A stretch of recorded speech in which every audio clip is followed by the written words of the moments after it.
Hi everyone, welcome to another activity in our Self-Care Through Art Expression series. Today we'll be doing digital blackout poetry to educate on the power of reclaiming language. Language can be used as a tool to oppress us and offend us. By taking back control over these hurtful words, we can actually heal. Today we will be taking an oppressive text and subverting its meaning through the process of blackout poetry. Classic blackout poetry typically involves ripping out a paper from a book and using black Sharpie, but today we'll simply be using Google Docs. If you all would like to try the classic way, please go ahead. Here we have a list of some speeches, articles, and monologues for you to access. We'll put a link in our description to these, but feel free to search for one on your own. These could be political speeches, news articles about recent events, or blog posts. Here's an example by a previous arts engagement intern, Isabel Smith, who turned Tiffany Trump's Pride speech into a love letter for her girlfriend. My friend, I love you truly, my heart, my lesbian. Reach out, say stories. We know always. Speak from the heart. I want to run towards you. You flew back, a powerful cure for me. My first love, my favorite place is you.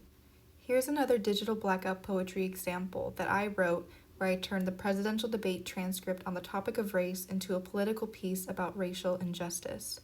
The black community live crime. Lincoln said the exception of criminal. A twist. Criminal. People don't talk about black and Hispanic communities historically in jail. Guilty of what crime? Eliminate the system. To do this activity, you'll need a piece of text, whether it's a news article or a transcript. You can find this in the document we will share that has a link of other resources for you. Here I'm highlighting a news article on the Texas climate crisis, and I'm copy and pasting it into a Google Doc.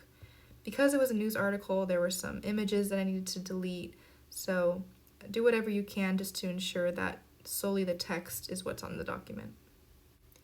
After you finish importing your piece of text, you're going to start to think about what you want your blackout poetry to be about. I wanted mine to be sort of a political comment about the climate crisis, so take some time to highlight certain words that stand out to you, and feel free to rearrange them in a way that makes sense to you.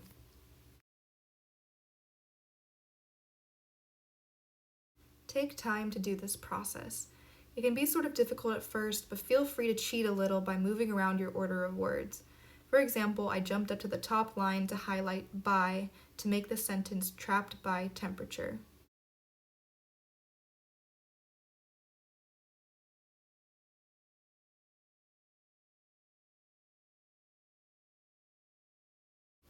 When you're done, play around with color by darkening the background text to emphasize the words you chose. Take some creative freedom here. If you're on your phone or an iPad, you can also screenshot this poem and add any doodles.